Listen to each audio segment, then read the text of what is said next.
Okay, we're talking about the helical antenna, Yes. and you can continue on with your description of that. Am I ready to go now? Oh, well, one thing I would like to say is about this antenna that proved to be the way to go, this compromise helical antenna, was actually a center-fed, what they call a center-fed helical. In other words, the helical antenna goes down like this. If it's it can either be end-fed at one end, you put the energy in, and then it radiates out in a pattern such as I just described, or you can use a center-fed. And there's reasons for doing it, and it's technical, and I won't get into it now. But we ended up with the center-fed version of that, as opposed to the end-fed that's used on big television towers for stations, transmitters, and so on. But in spite of the fact that we did very well with that, and we even got very large distances away, from Mount Wilson with the signal, we had an effect called multipath, MULTI-PATH, and that's a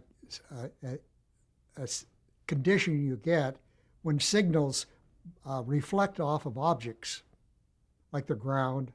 In other words, when you transmit from a point and you receive it at a point, the signal going out in different directions, then you might get a piece of the signal reflecting off a building or a mountain up here or a tree or something here, and they come back and they bounce again and come back, and so you're getting images that reach the receiving point that have gone not the direct path necessarily. They may have taken a route by being bounced off something here, bounced back, and then ricocheted back to eventually to the receiving point, and that causes an effect that's referred to as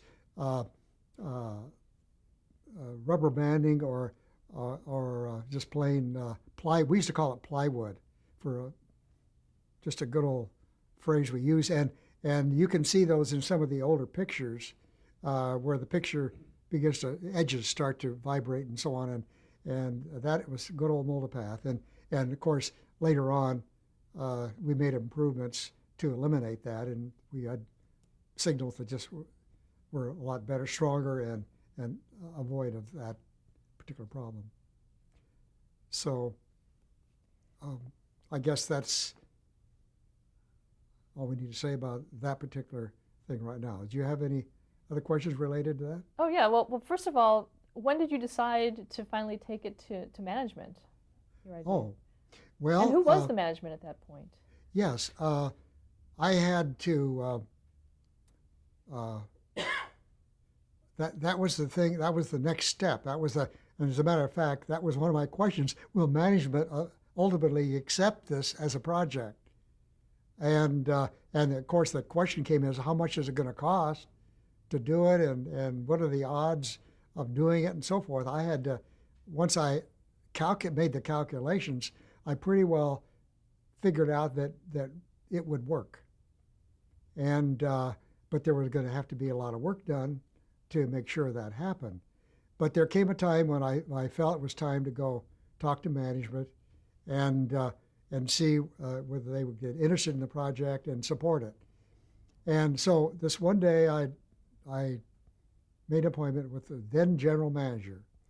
He was, Klaus had passed away in 1956.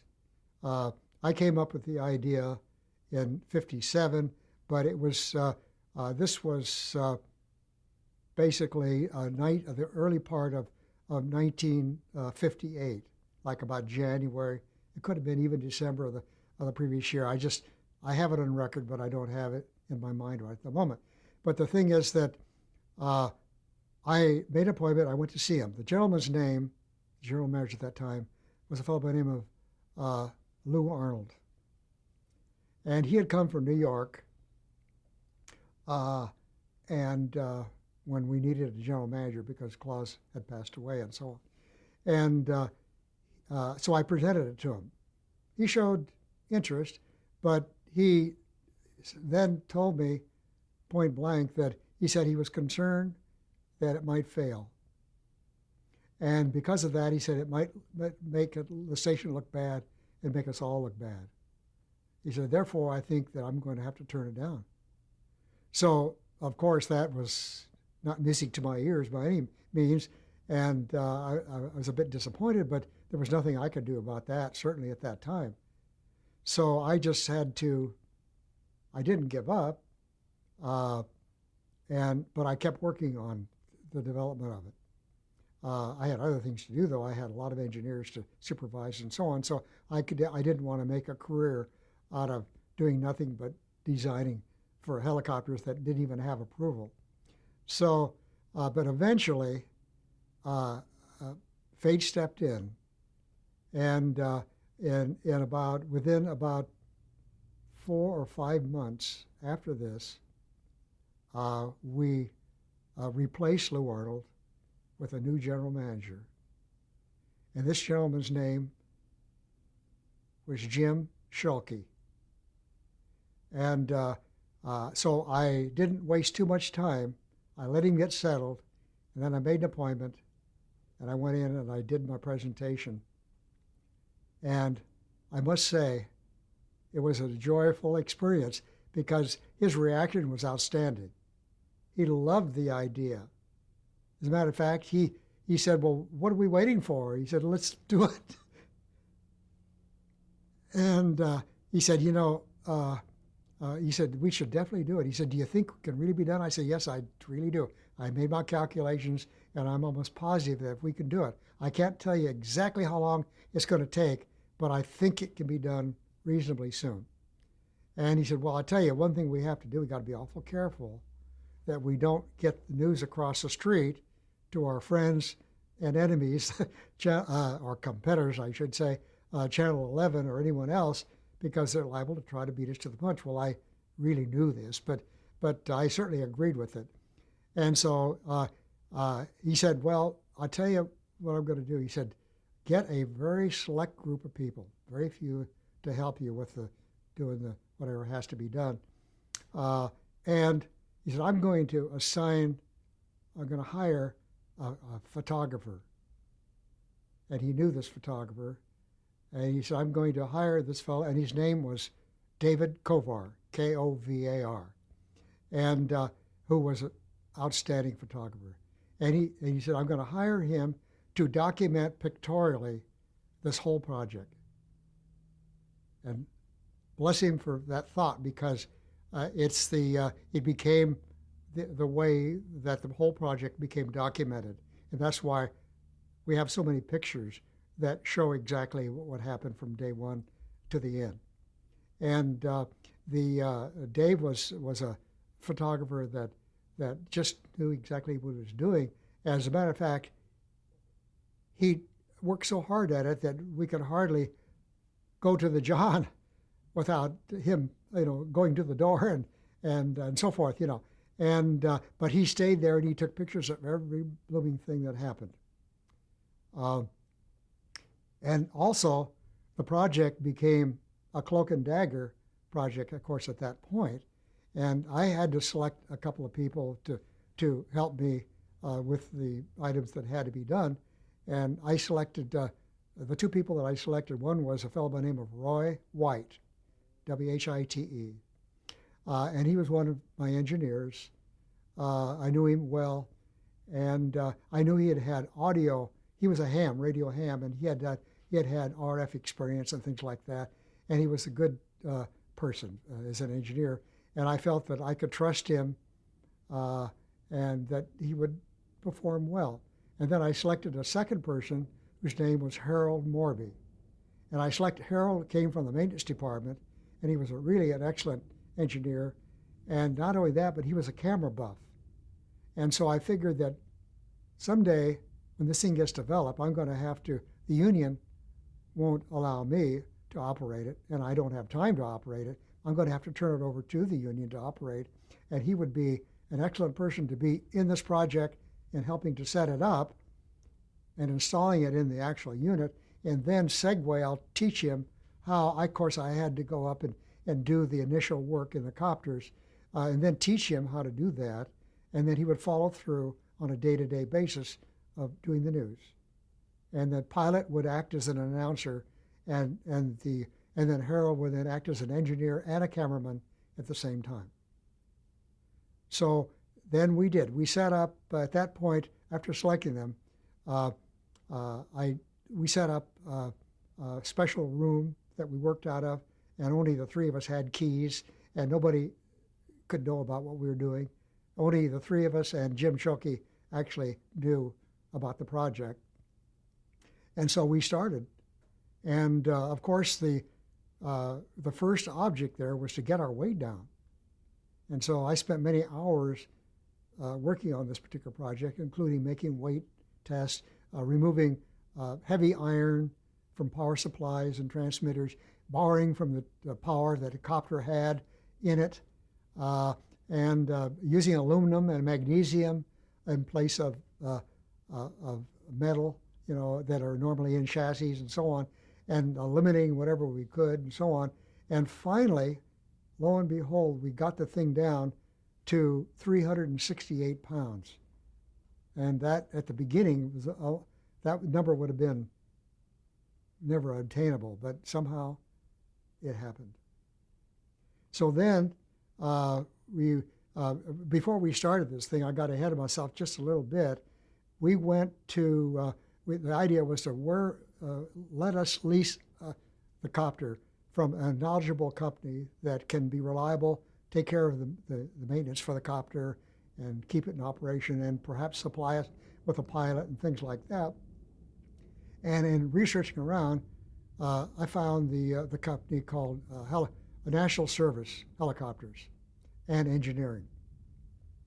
And the president of that company name was Dick Hart, very knowledgeable fellow, and he really loved the project, the thought of the project, and he donated his backyard. He lived in Encino, and he allowed us to take the pieces of the equipment over there and install it in a Bell 47J in his backyard where we had seclusion.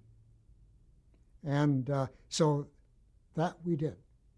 And we spent about, it was about 10 days to 2 weeks to actually make get all the pieces put together. We had the weight down. Oh, I left out one part of it, and that was on the antenna.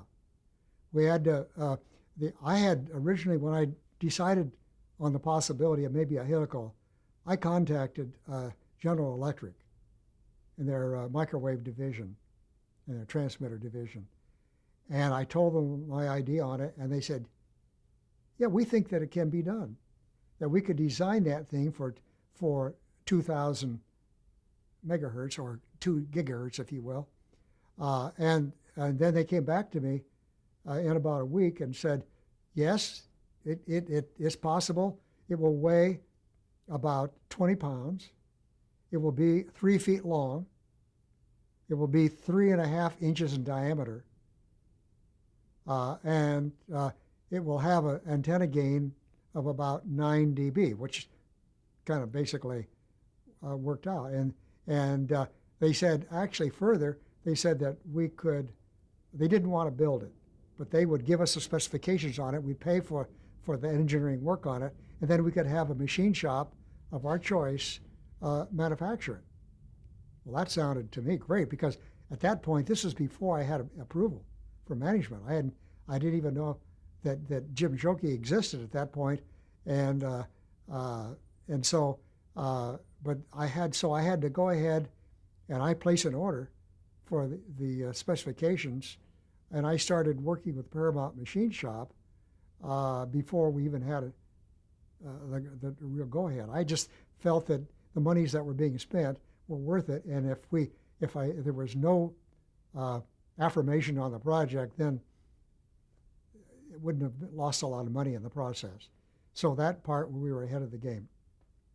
And so that's where we stood on that. So then when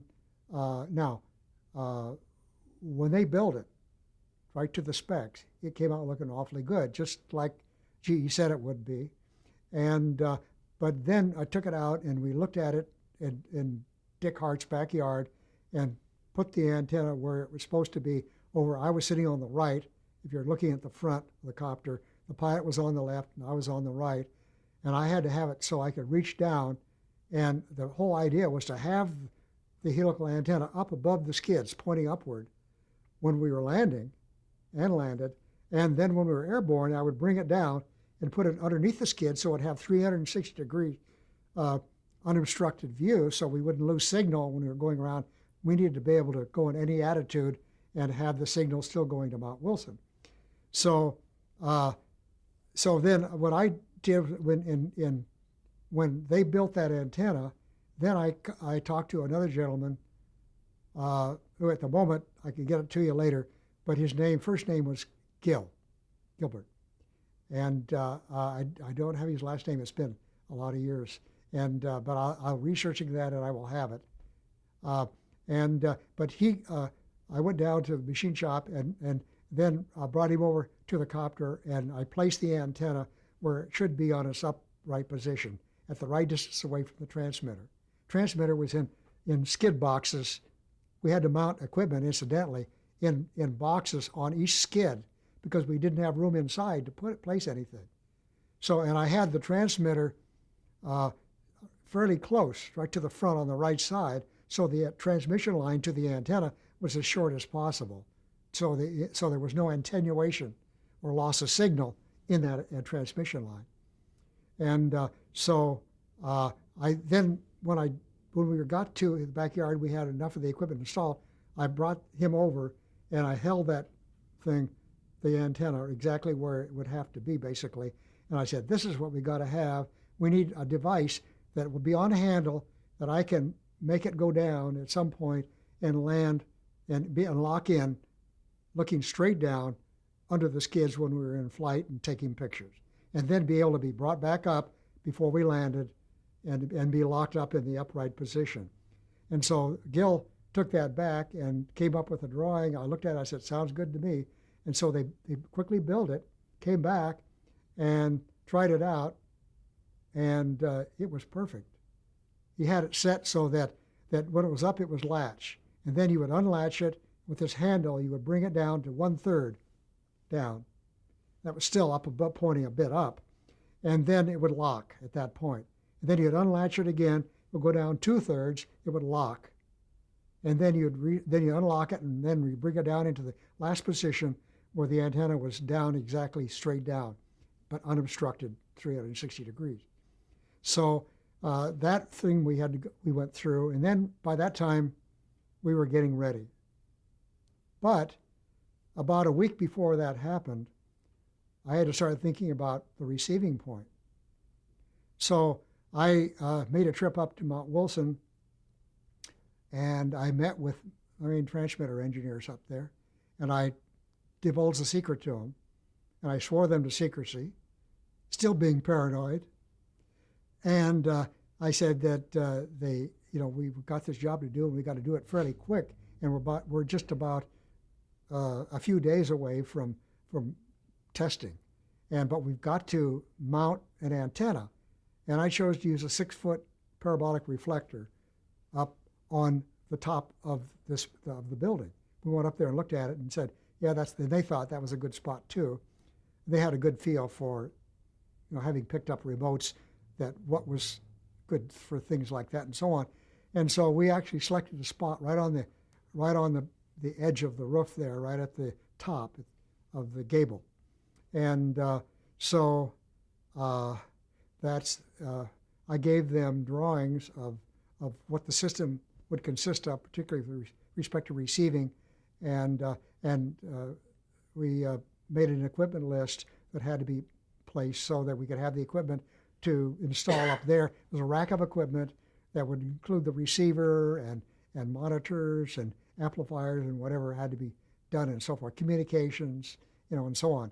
And so that was done. And so once that was done and we got the thing up there, one day was all it took actually to bring the equipment up, and ended up at the end of the day we had it mounted.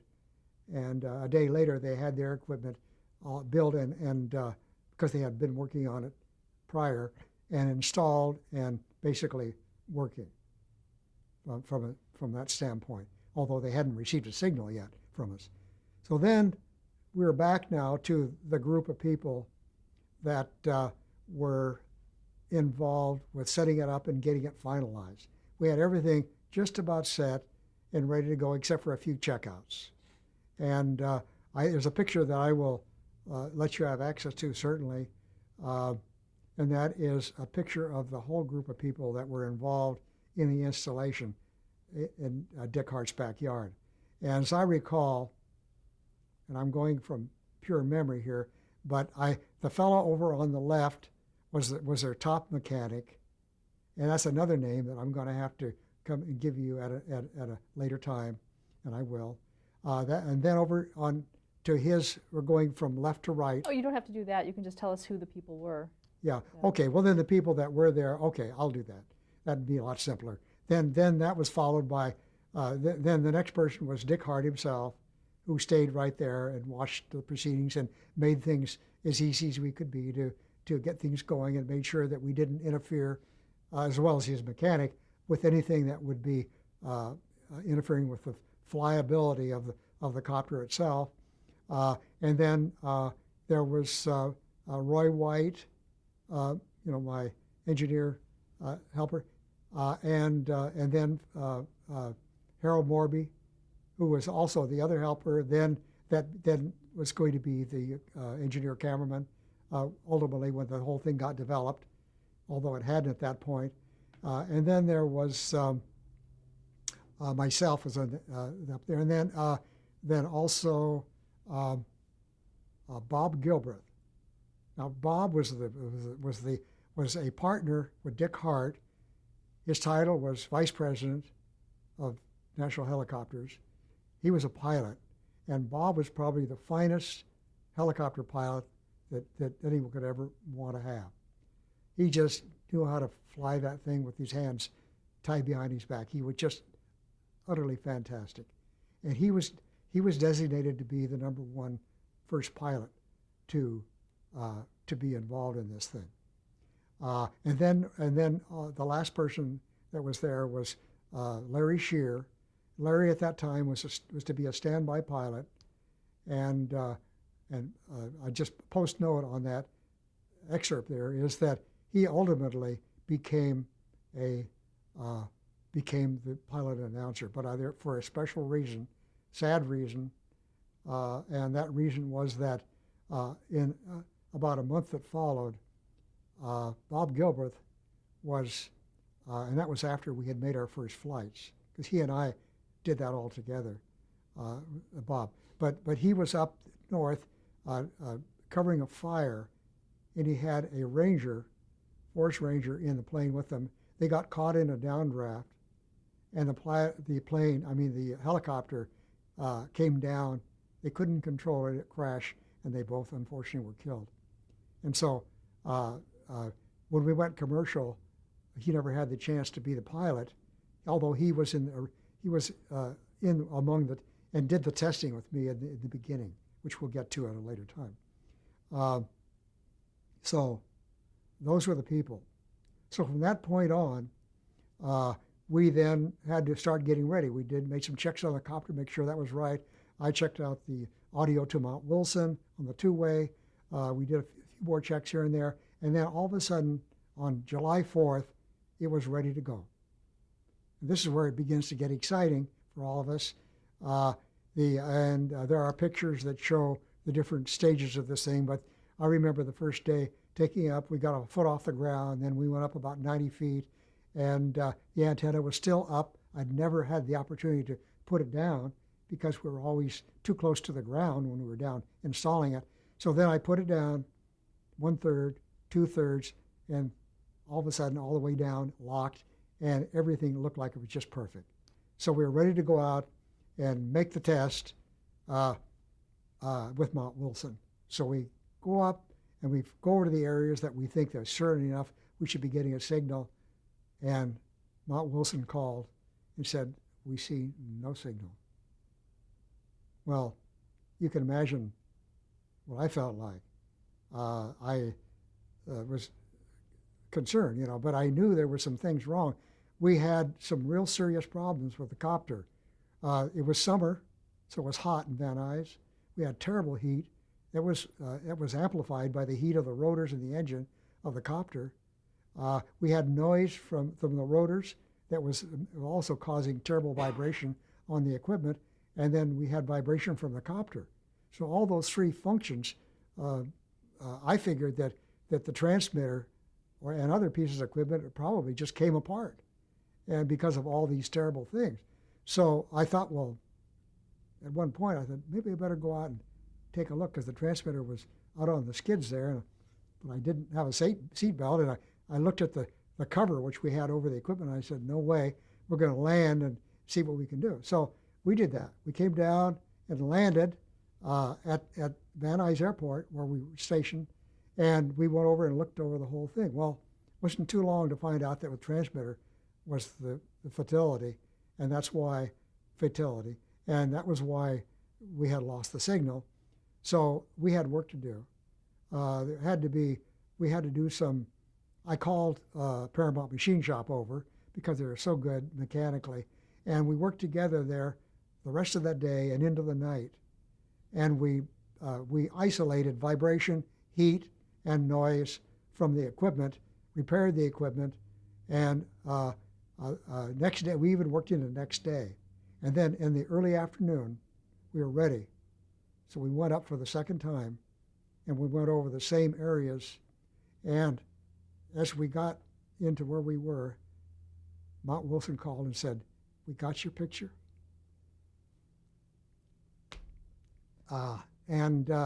So it was a very emotional, exciting time, and I knew that we were going to make it at that point.